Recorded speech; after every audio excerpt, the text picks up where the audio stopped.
Es una de las ciudades más bonitas del mundo. Una urbe famosa por su elegancia y estilo.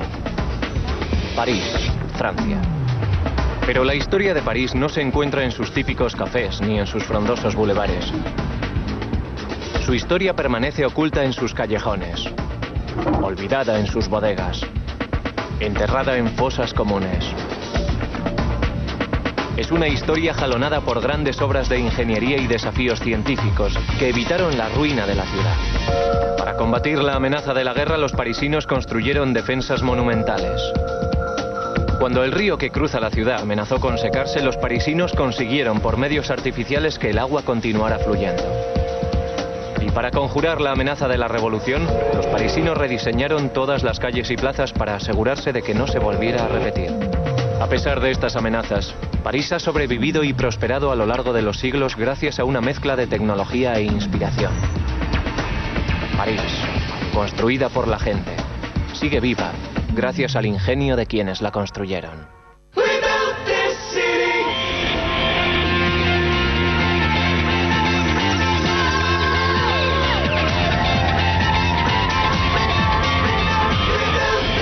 Construyendo la ciudad, París. París, la capital de Francia, está situada en el corazón de Europa. Sus monumentos, galerías de arte y museos la han convertido en el destino turístico más popular del mundo. Pero dedíquele una segunda mirada. París no es lo que parece. La ciudad no puede crecer hacia afuera por culpa de su situación geográfica. Está cercada por colinas y por el río Sena. Pero tampoco puede crecer hacia arriba, por culpa de sus características geológicas. Gran parte del lecho de roca sobre el que están trazadas sus calles es demasiado frágil para soportar el peso de los rascacielos. La historia de París es la historia de cómo la ingeniería y la ciencia han conservado una ciudad que se levanta en un emplazamiento muy poco indicado. En algún momento del siglo III a.C., los Parisi, una tribu de galos celtas, construyeron una fortificación defensiva sobre una barrera natural, una isla en el río Sena. Su aldea fortificada mantuvo a raya a todos los invasores hasta el año 58 a.C., en el que llegaron los romanos. Los romanos llamaron a su nuevo asentamiento Lutecia, que significa pantano, y la transformaron en la típica ciudad romana construyendo puentes que unían la isla con las dos orillas del Sena. Los romanos expandieron la ciudad hacia la orilla izquierda del río. Esta parte de la ciudad sigue conociéndose hoy en día con el nombre de Barrio Latino. Florence Aragoa, experta en historia romana. Los romanos fueron los primeros que planificaron la ciudad porque sabían perfectamente cómo explotar la disposición natural de la tierra. El nuevo asentamiento creció en las laderas de la orilla izquierda, lejos del río y de las inundaciones constantes que se producían en aquella época. Muy pronto, el París romano contó con todos los rasgos característicos de su expansivo imperio. Algunos de ellos se han conservado perfectamente hasta el día de hoy. Lutecia fue una ciudad relativamente pequeña del Imperio Romano, pero contaba con todos los rasgos arquitectónicos típicos de una ciudad romana, incluidos los baños. Puede que fuera pequeña, pero era rica. Hace 2000 años la pujanza de la tecnología romana quedó plasmada en los baños construidos para disfrute de su élite. Más de 500 personas pasaban por aquí todos los días a lavarse y hacer negocios.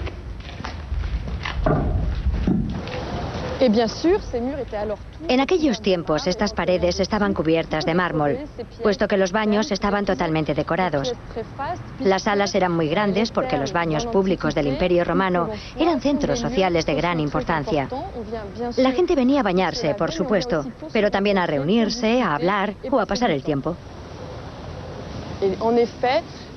Este edificio, que después de todo es bastante grande, nos muestra la riqueza y opulencia de la antigua ciudad romana.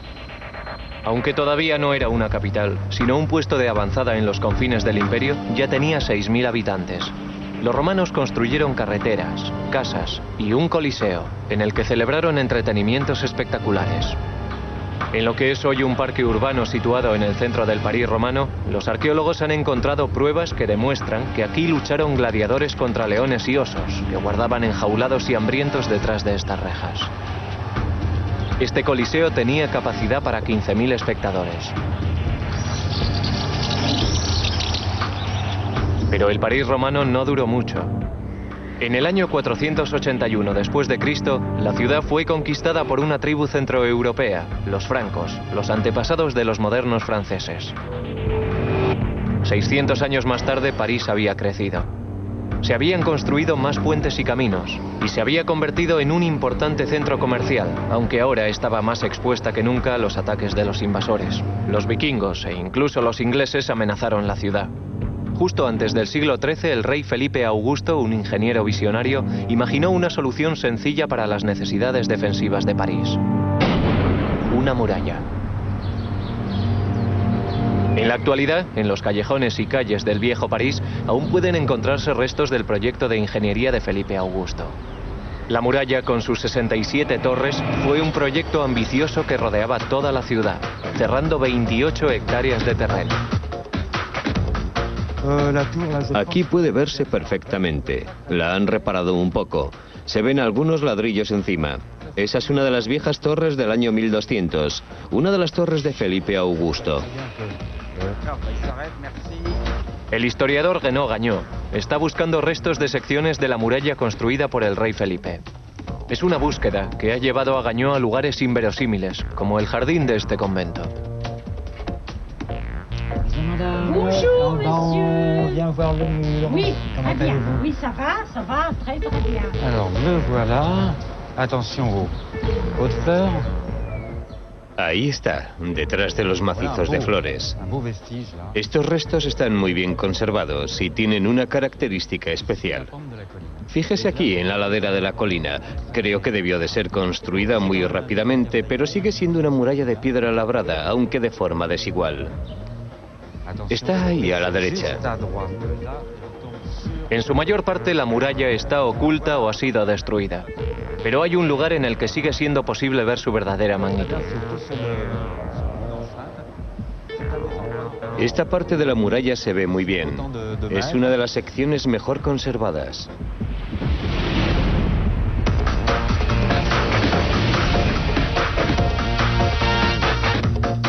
Laboriosamente construida a mano utilizando bloques de piedra caliza, la muralla es una estructura impresionante. Tiene casi 10 metros de altura y 2,5 metros de espesor. Cada 45 metros se levanta una imponente torre de vigilancia. Como explica Gagnon, la muralla de Felipe Augusto fue construida para durar. Imagínese la forma en la que construyeron la muralla. Primero construyeron una primera muralla de piedra labrada, como la piedra que hemos visto en la torre. Luego construyeron otra muralla de piedra labrada separada de la primera y rellenaron el hueco central con todo tipo de cosas, principalmente escombros. En otras palabras, piedras, ladrillos, cualquier cosa que tuvieran a mano. Gagnon descubre una sección de la muralla escondida detrás de un edificio de apartamentos que nos ofrece una pista vital acerca de su método de construcción. Imagínese que estamos dentro de la muralla. En otras palabras, la muralla exterior está de cara al campo. Allí donde está usted estaría la muralla que miraría a la ciudad, que ya ha desaparecido. Y aquí tenemos, como acabo de decirle, todos los escombros que rellenarían el hueco entre las dos murallas. Durante estos 10 años, Gagnon ha encontrado partes de la antigua muralla que han sobrevivido milagrosamente en los lugares más inesperados. Alors voilà, vous avez le mur. La voilà. En este garaje subterráneo han aparcado coches del siglo XXI, delante de una muralla del siglo XII. Encima del garaje, en esta sala de conciertos, los estudiantes escuchan e interpretan sus obras sin ser conscientes de que están sentados al lado de una muralla que tiene 800 años.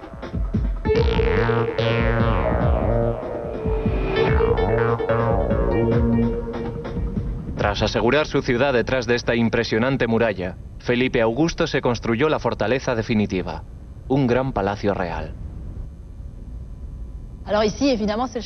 Obviamente este fue el castillo de los reyes de Francia, el verdadero símbolo del poder real.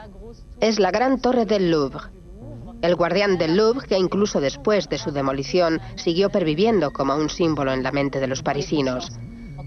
Es una fortaleza hecha de piedra, auténticamente inexpugnable. Es París y el rey de Francia. En la actualidad, todo lo que queda en pie de su fortaleza es una pequeña sección que se conserva debajo del famoso Museo del Louvre. En su día fue el edificio más grande de París, la defensa final de la inmensa muralla de Felipe Augusto que rodeaba París. La pieza central de su fortaleza fue una torre de 45 metros de circunferencia y 30 metros de altura. A la muerte de Felipe Augusto en 1233, París tenía una extensión de más de 240 hectáreas. Atraída por la protección que suponía la muralla, la gente llegó en masa a la ciudad. A finales del siglo XIII, París era la ciudad más grande de Europa occidental. Pero las 300.000 personas que vivían a salvo dentro de sus murallas tuvieron que enfrentarse a un enemigo interior, la sequía. El suministro de agua de la ciudad no era suficiente para abastecer a todos sus habitantes, hasta que llegó una banda de salvadores, una banda de monjes ingenieros. La gran capital francesa depende para su existencia de complejas obras de ingeniería, muchas de ellas ocultas a los ojos de la gente. En el siglo XIII, atraídas por un futuro de riqueza y prosperidad, más de 300.000 personas abarrotaban las sórdidas calles de París. A diferencia de hoy, en la Edad Media el río Sena solía secarse durante el verano, y a pesar de ser la única fuente de agua de la ciudad, el río estaba sucio y contaminado. Los habitantes de París empezaron a quedarse sin agua limpia para beber.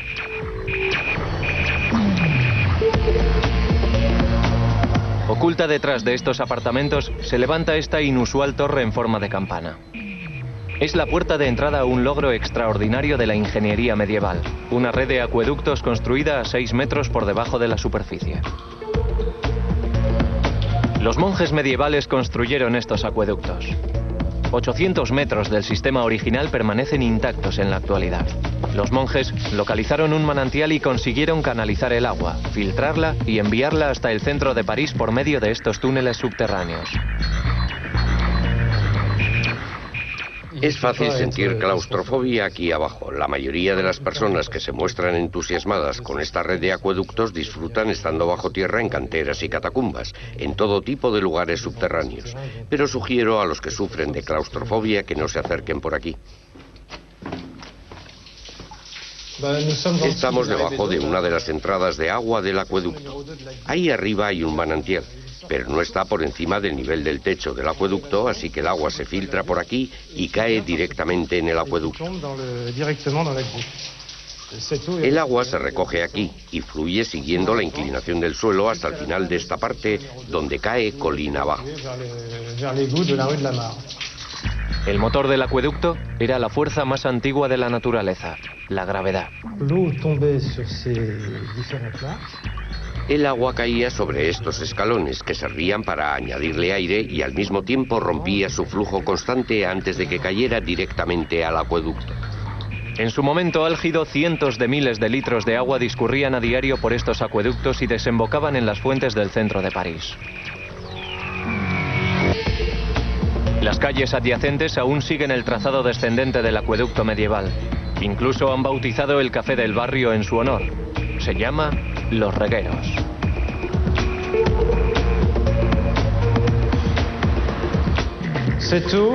Esta fue la única agua, a excepción del agua de lluvia o el agua del Sena, que pudieron utilizar los parisinos durante casi 5 siglos. Sin los incansables esfuerzos de los monjes medievales, la falta de agua podría haber acabado con París. Sin embargo, el agua de estos acueductos no bastaba para abastecer a una ciudad en crecimiento. La carencia de agua continuó persiguiendo a París durante cientos de años. A finales del siglo XVIII, París seguía dependiendo del agua del Sena para su suministro de agua potable. Cada parisino solo disponía de 1 litro de agua al día para beber, cocinar y lavarse. En el París moderno utilizan 500 veces esa cantidad. En 1815 las autoridades decidieron tomar una medida radical y encargaron al ingeniero Louis-Dominique Girard que solucionara el problema del agua para siempre. La solución de Girard fue especial e ingeniosa. y sirvió para que el Sena siguiera fluyendo hasta el día de hoy. En la zona rural situada al este de París había agua de sobra, pero no llegaba a París. El problema para Girard era conectar esa reserva de agua con París, situada a 100 kilómetros. Su respuesta fue un triunfo de la ingeniería. Un canal que uniría esa reserva de agua con el Sena, el río que cruzaba París.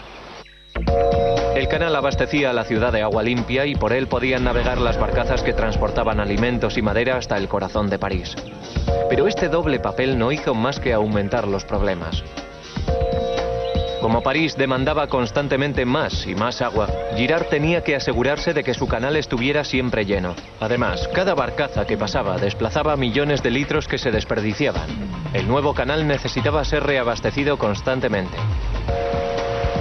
La solución de Girard fue simple e ingeniosa: crear estaciones de bombeo que tomaban agua de otro río cercano y lo vertían en el nuevo canal.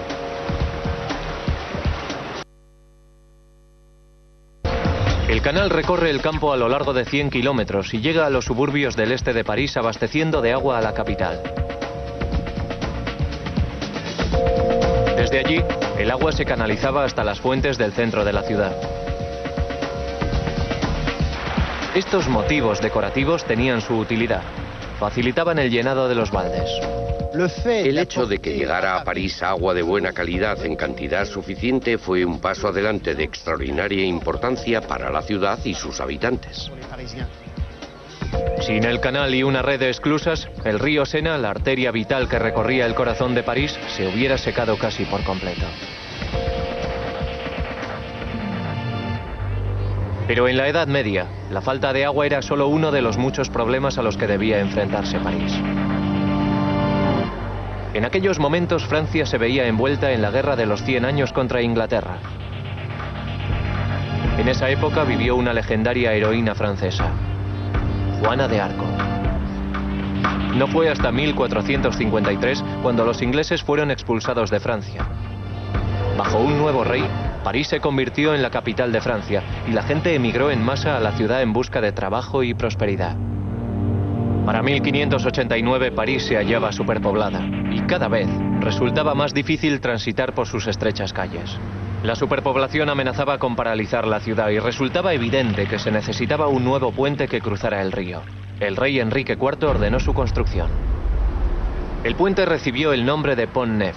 Significa puente nuevo y fue el primer puente de piedra construido sobre el Sena. Esta maravilla de la ingeniería de la época es ahora el puente más antiguo de la ciudad. Fue único en su tiempo, pero en la actualidad el Sena es cruzado por 36 carreteras, vías de ferrocarril y puentes peatonales, lo que significa que hay un puente cada 300 metros. Descender el Sena en barco es como viajar a través de la historia de la construcción de puentes. Este es el último. Un elegante y moderno puente peatonal llamado la Passerelle de Solferino. Destaca porque está constituido por un único arco de acero que mide 100 metros de longitud. Los cimientos que sostienen el arco están excavados en la orilla de cada lado. Colocamos los cimientos en esas grandes paredes a una profundidad de 23 metros. Pero ahora contamos con máquinas que pueden hacerlo sin dificultad. No ocurrió lo mismo con el Pont Neuf. Los componentes del arco del puente Solferino fueron prefabricados en una fábrica y ensamblados en el lugar de instalación. Los puntales fueron colocados con grúas y soldados allí mismo. Los constructores de puentes del siglo XVI no tenían acceso a tecnologías modernas como esta, pero su ingenio no tenía límites. El Pont Neuf cuenta con 12 arcos y tiene 300 metros de largo. Une las dos orillas del río con la isla situada en el medio, el viejo corazón de la ciudad, la Île de la Cité. Debido al peso de la piedra, tuvieron que hundir los cimientos a mucha profundidad. No en la orilla, como ocurre con el puente Solferino, sino directamente en el lecho del río. Fue una empresa monumental que solo fue posible llevar a cabo por los constantes problemas de agua que sufría París. En la época de Enrique IV, durante el verano, no había prácticamente agua en el Sena. Por eso colocaron los cimientos durante el verano. Construir el puente sobre un lecho seco era mucho más fácil. Pero la construcción avanzaba con lentitud. Los constructores solo podían trabajar durante 3 meses al año. Como este fue el primer puente de piedra de París, ellos fueron los pioneros de un nuevo método de construcción. Levantaron andamios de madera sobre los que fueron colocando las piedras labradas una a una. Piedras ligeramente curvas, con las que formar los arcos. Construyeron los arcos uno a uno. Aunque nos cueste creerlo, la piedra caliza empleada en su construcción no provenía de las canteras situadas a las afueras de París, sino del lecho de roca sobre el que se levanta la propia ciudad. Los parisinos excavaron en el mismo corazón de la ciudad, dejando un auténtico laberinto de túneles. Este es uno de ellos. La cantera se utilizó desde el siglo XII hasta el siglo XV, por lo que tiene un gran interés histórico. Las canteras están a 15 metros de profundidad y son muy reveladoras acerca de la composición geológica de la cuenca de París. Todo esto que vemos aquí son capas de piedra caliza. Este yacimiento de piedra se formó hace 46 millones de años. Todas las capas sólidas de piedra caliza están formadas por depósitos marinos que se remontan al tiempo en el que París estaba debajo del mar. Aquí pueden verse los depósitos con mucha claridad. El mar fue retrocediendo y dejó una capa de roca. Debido a su origen marino, la piedra caliza es muy duradera y resistente al agua. Los constructores del puente tenían a mano un suministro inagotable de la piedra ideal para la construcción del puente, pero su extracción exigía un trabajo duro y peligroso en las asfixiantes y abarrotadas canteras subterráneas de París. Era un trabajo muy peligroso. Se produjeron un gran número de accidentes y murieron muchos trabajadores. Por eso un sacerdote construyó un hospital para cuidar de los trabajadores que resultaban heridos en las canteras subterráneas. ¿Cómo consiguieron llevar las piedras a la superficie?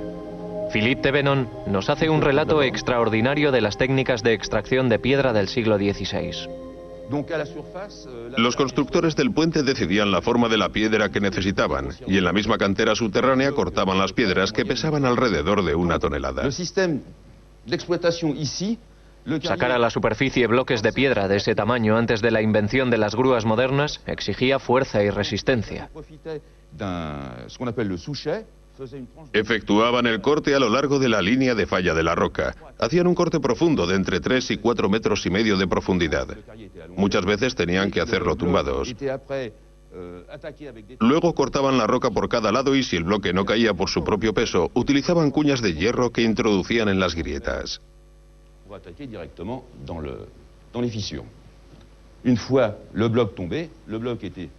Cuando el bloque caía al suelo, lo empujaban sobre rodillos hasta la base del pozo.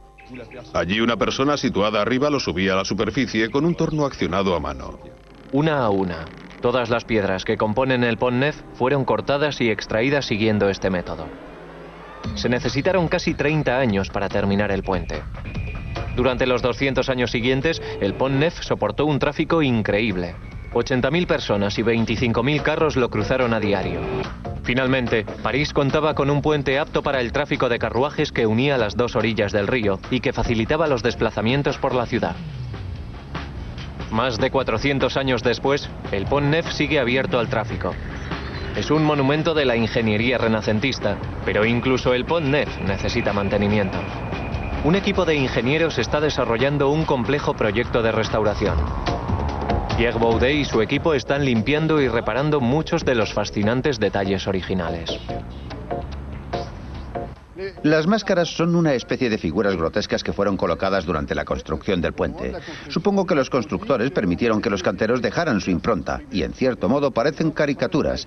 Hay 348 máscaras en Pont Neuf, incluyendo una de mujer. Bueno, al menos nosotros creemos que parece una mujer. París es una ciudad única en el mundo, porque muchos de sus edificios se construyeron con piedra caliza extraída del propio subsuelo de la ciudad. En 1785, París tenía 600.000 habitantes que se hacinaban en los barrios insalubres del centro de la ciudad. La pobreza fue el caldo de cultivo del descontento y la revolución. Las casas estaban abarrotadas, la pobreza era general, los servicios sanitarios casi inexistentes y la enfermedad se extendía por doquier. La esperanza de vida no superaba los 40 años. La muerte acechaba en cualquier esquina. Los cadáveres de los fallecidos se enterraban en los pocos cementerios situados en el centro de la ciudad. Pero estos estaban sobresaturados y los cadáveres en descomposición se abandonaban en cualquier lado. Una vez más, París estaba al borde de una crisis sanitaria. El hedor del aire era insoportable y se creía que estaba lleno de gérmenes. Entonces se dio la orden de exhumar todos los cadáveres y se prohibieron los enterramientos en el centro de París. Los huesos se trasladaron a las canteras abandonadas. Gilles Thomas ha escrito la historia sobre este periodo. El primer cementerio que fue trasladado aquí fue el cementerio de los Santos Inocentes. 22 iglesias parisinas lo habían utilizado durante al menos 10 siglos y estaba totalmente lleno. Los cadáveres estaban apilados y alcanzaban una altura de 3 metros, lo que nos da una idea de lo lleno que estaba. Lo que no sabían era que cada vez que llovía, el agua lavaba los cadáveres apilados en el cementerio y se filtraba en el suelo, transportando bacterias peligrosas al agua que se utilizaba para beber. Cada balde de agua de los pozos era un balde de veneno. Se producían accidentes muy curiosos. A finales del siglo XVIII explotaron las fosas comunes. Algunas personas bajaron a sus bodegas, abrieron la puerta y se encontraron con las pilas de cadáveres. Por motivos de salud pública decidieron vaciar el cementerio. Todas las noches, durante 2 años, y supervisados por un sacerdote, los sepultureros exhumaron los cadáveres de los santos inocentes. Era una labor truculenta que atraía a todo tipo de mirones morbosos. Los huesos se trajeron aquí, a cámaras de enterramiento consagradas, o catacumbas, que en aquellos años estaban situadas lejos de los límites de la ciudad. Las catacumbas se crearon en las canteras abandonadas de las que antiguamente se había extraído la piedra caliza utilizada para la construcción de los puentes e iglesias de París. Se extendían por debajo de la superficie a lo largo de kilómetros. Este lugar fue consagrado oficialmente, por lo que podía recoger los cadáveres de todos los cementerios de París vaciados desde 1786 en adelante. Los huesos se trasladaban de noche. Se cargaban en carretas que se cubrían con una tela negra. Un sacerdote oficiaba un servicio religioso delante de cada carro. Todo se hacía durante la noche para perturbar lo menos posible la tranquilidad de los vecinos.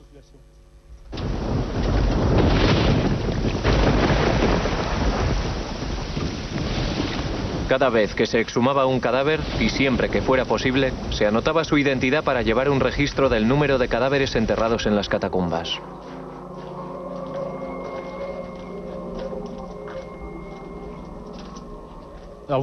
Así es como se apilaban los huesos. El principio es el mismo que el de un muro de mampostería sin mortero. Primero haces un montón formado por los huesos más largos. Detrás pones todos los huesos rotos y los huesos pequeños. Vas levantando una especie de muro y detrás vas tirando el resto de los huesos. La diferencia es que estos muros de huesos estaban decorados con calaveras. La muerte no era tabú en el siglo XVIII como lo es ahora. Nadie ponía reparos a la construcción de paredes decorativas formadas por millones de huesos y calaveras. En aquellos tiempos, estas catacumbas eran consideradas un digno lugar de reposo eterno.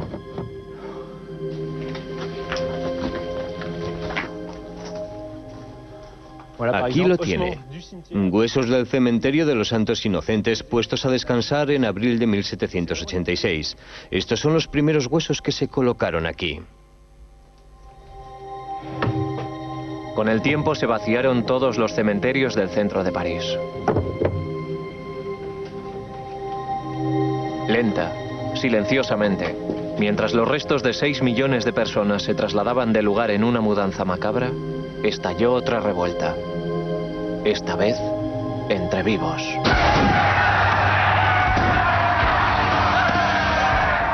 En 1789, al comienzo de la sangrienta Revolución Francesa, turbas violentas se adueñaron de las calles de París. Tomaron la famosa cárcel de la Bastilla y liberaron a todos los presos. Los revolucionarios dieron caza a la monarquía y a los aristócratas. Les encarcelaron y ejecutaron durante un periodo terrible, conocido como el Terror.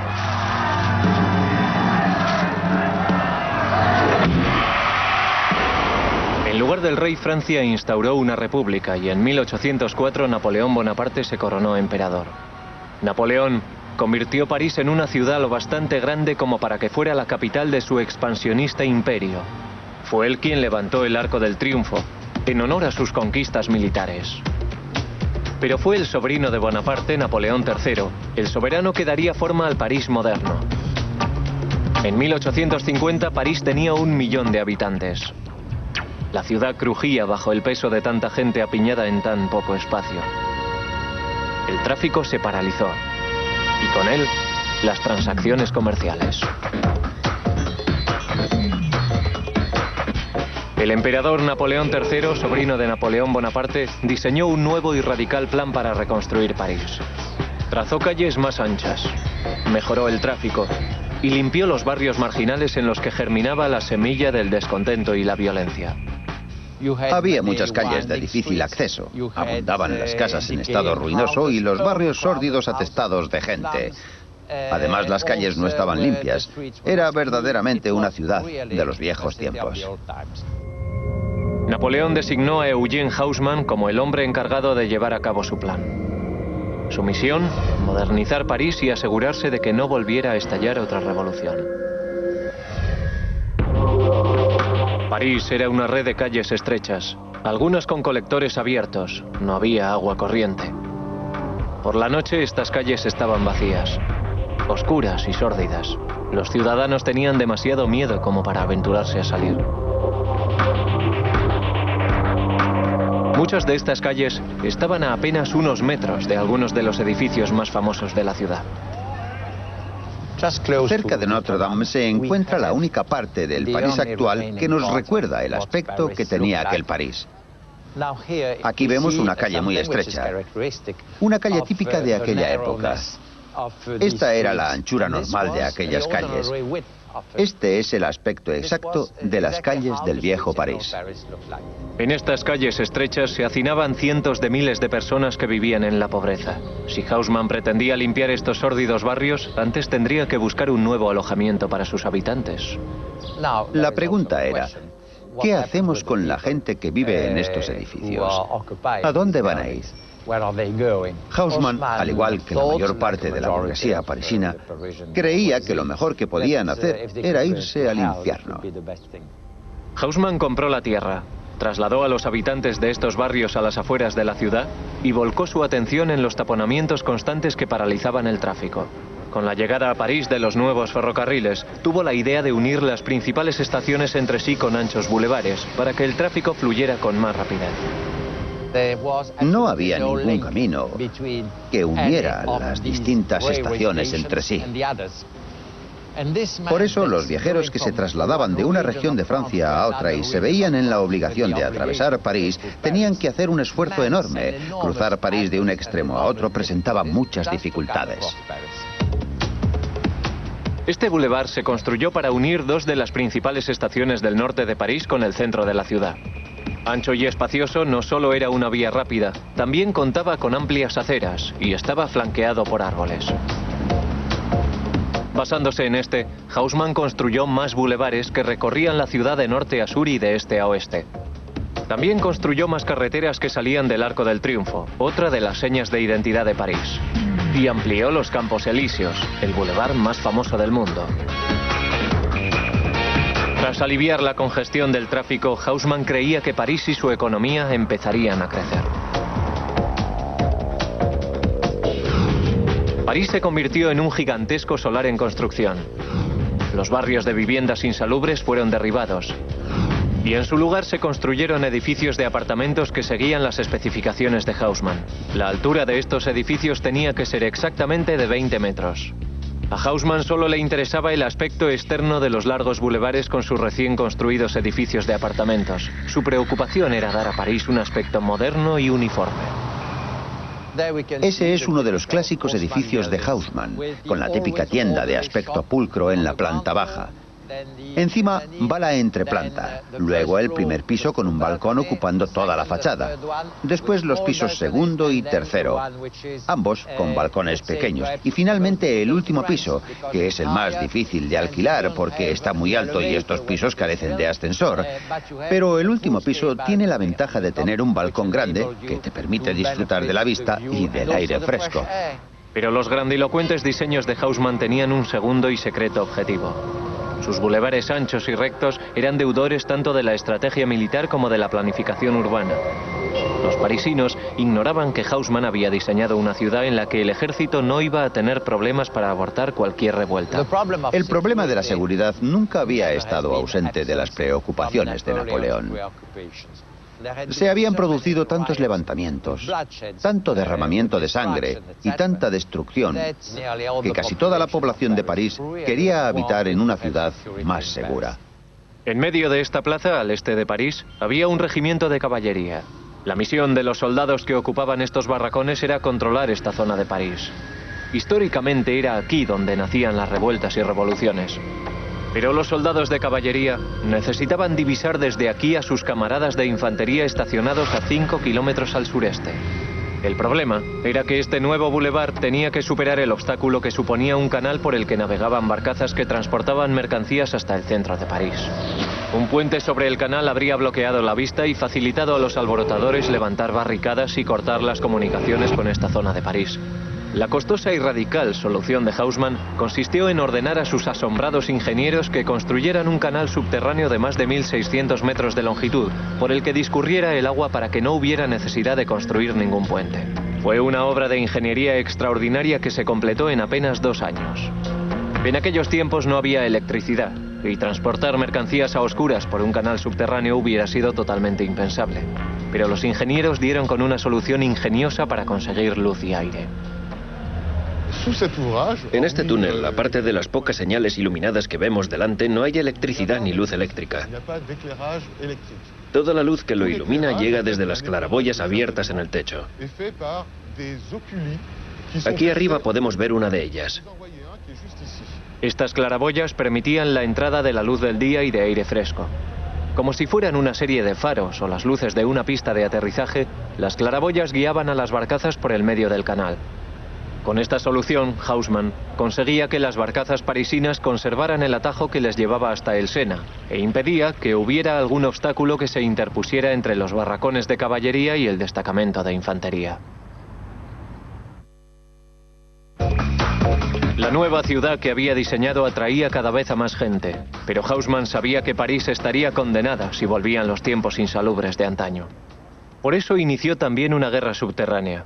Bajo esta fuente, en el mismo centro de París, empezó a reconstruir todo el sistema de alcantarillado de la ciudad. Debajo de las calles de París hay un complejo sistema de alcantarillado que repite deliberadamente el trazado de las calles. En cada calle hay al menos un colector. En muchas hay 2, uno en los números impares y otro en los pares. Estas placas identifican los colectores de forma precisa siguiendo el nuevo trazado de París diseñado por Haussmann. Es imposible perderse. El nivel de las aguas residuales puede aumentar drásticamente en cuestión de minutos. Los trapos colgados de las cadenas nos señalan los niveles que han alcanzado en otras ocasiones. Tenga cuidado porque hay mucha profundidad. Si se cae no podré rescatarle.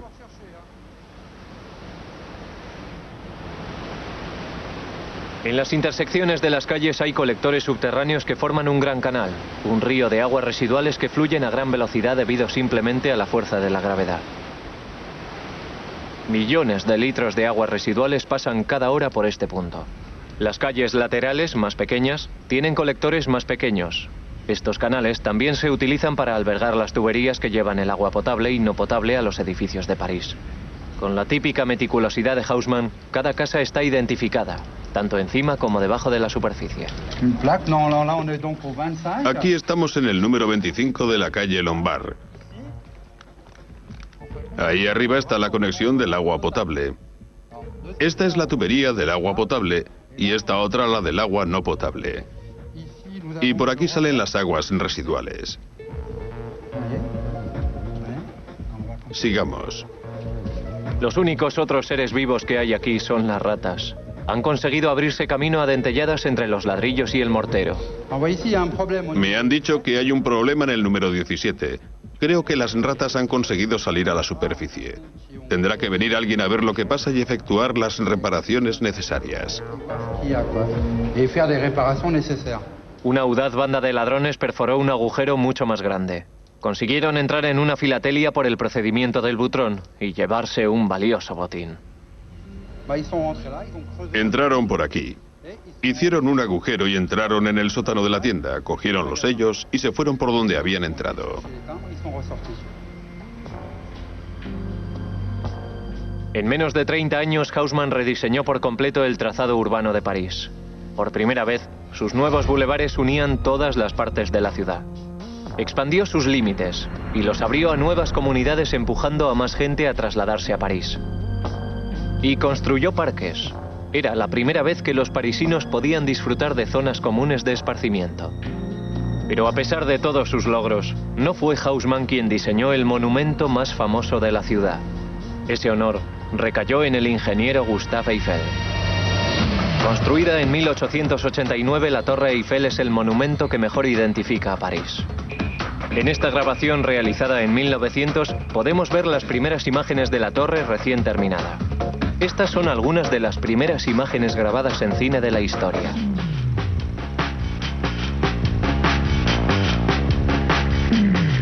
Completada en apenas 2 años, la Torre Eiffel fue el resultado del rápido avance que estaba experimentando la ingeniería.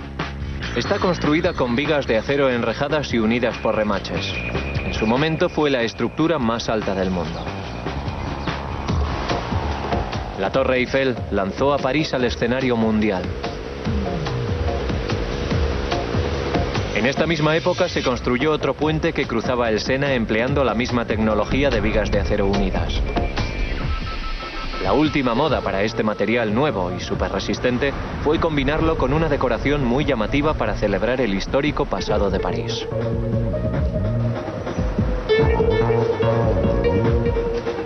Al diseñar su gran plan para París, Haussmann esperaba que su población alcanzara un máximo de 3 millones de habitantes. Entonces no podía sospechar que incluso en los tiempos modernos, la guerra y la invasión militar volverían a poner en peligro el crecimiento de París. En 1940 París sufrió una humillación final. La ciudad fue invadida una vez más. En una jugada del destino, las tropas nazis de Hitler aprovecharon los amplios bulevares construidos por Haussmann para llegar al corazón de la ciudad. Durante sus 4 años de ocupación respetaron la mayoría de los edificios. Pero cuando los alemanes se retiraron en 1944, Hitler ordenó la destrucción de la ciudad. El comandante alemán de París se negó a obedecer la orden.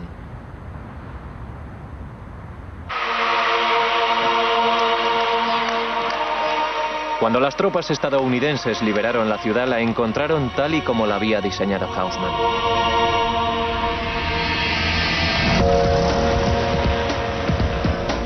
En los años de la posguerra, París volvió a convertirse en una ciudad atractiva y chic. Bajo tierra cuenta con un metro y un servicio de trenes subterráneos de alta velocidad que unen la ciudad con los barrios periféricos. En la superficie, la ciudad parece haberse quedado congelada en el tiempo. Sus calles y edificios constituyen un glorioso recuerdo del trabajo de Eugène Haussmann. Menos esto. Es un rascacielos de 40 pisos construido en 1972 en uno de los distritos más antiguos de París. Recibe el nombre de Tour Montparnasse y es el audaz intento parisino de abrazar el siglo XX. En el momento de su construcción todo el mundo lo odió. Probablemente porque su diseño arquitectónico no está muy logrado y porque evidentemente no está situado en el lugar adecuado. Y el problema es que por culpa de esta torre, está absolutamente prohibido construir otra torre en Francia. La aversión a un solo edificio hizo que la ciudad se olvidara de su sueño de construir más rascacielos. Si las leyes cambian y los arquitectos parisinos quieren construir hacia arriba, tendrán dificultades. Debajo de la ciudad hay miles de canteras abandonadas que antiguamente suministraron piedra caliza para las construcciones de la ciudad. El subsuelo de París ha sido comparado con un queso de Gruyère. Está tan lleno de túneles que el lecho de roca es demasiado frágil para aceptar los cimientos que necesitan los rascacielos. Por eso, todos los edificios altos de París están en las afueras de la ciudad, en una zona llamada La Défense. un santuario exclusivo dedicado a la arquitectura moderna. En la Défense, París construyó todo lo que no quería ver en el centro de la ciudad. Muy pocas casas y muchas oficinas y centros comerciales.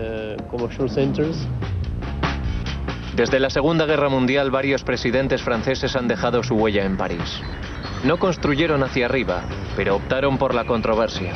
30 años después de su inauguración, el Centro Pompidou, con los ascensores y los conductos de aire acondicionado situados en el exterior, sigue siendo el edificio más comentado y visitado de París. También destaca la pirámide de cristal, que se levanta en la plaza del Museo del Louvre. París fue construida y se sustenta gracias a obras de ingeniería que ahora permanecen ocultas a la vista. Unas obras que posibilitaron la transformación de una ciudad salvaje y aparentemente inhabitable en una de las capitales más elegantes del mundo. Unas obras de ingeniería tales como la construcción de murallas defensivas, la canalización y filtración de agua potable, la construcción de puentes sobre el Sena y la derrota de la enfermedad. París, reconocida por su elegancia y belleza, sigue viva gracias al talento de los ingenieros.